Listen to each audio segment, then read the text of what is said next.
প্রায় ১.৫ বছর মাঠে না গড়ানো নারী ফুটবল লিগ অবশেষে সোমবার আবার শুরু হয়েছে।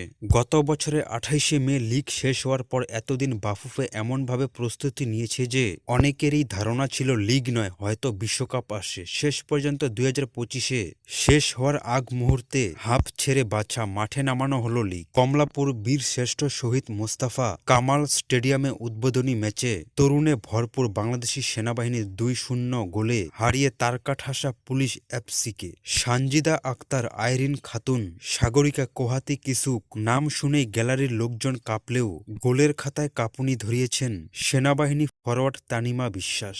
বন্ধুরা, আপনারাও ভিডিওটিতে কাঁপুনি তুলে দিন, না মানে ভিডিওটিতে একটি লাইক আর চ্যানেলটিকে সাবস্ক্রাইব করে। যাই হোক, মাত্র ০ মিনিটে, হ্যাঁ, ঘড়ি ঠিকমতো সেট হওয়ার আগেই প্রায় ৩৫ গজ দূর থেকে এমন এক শট নেন তনিমা যে পুলিশ এফসির গোলকিপার তাসলিমা বুঝে ওঠার আগেই বল জালে গিয়ে বলল, আমি ঢুকেই পড়েছি। ৭০ মিনিটে তনিমার দ্বিতীয় গোল সেনাবাহিনীকে এনে দেয় আরামদায়ক জয় এবং পুলিশ এফসিকে দেয় ভাবনার খোরাক। এবারের লিগে নতুন ৪ দল সহ মোট ১১ দল অংশ নিচ্ছে। পুলিশ এ, এফসি বাংলাদেশ, অ্যানসার ও VDP, BKFC Rajshahi star football club.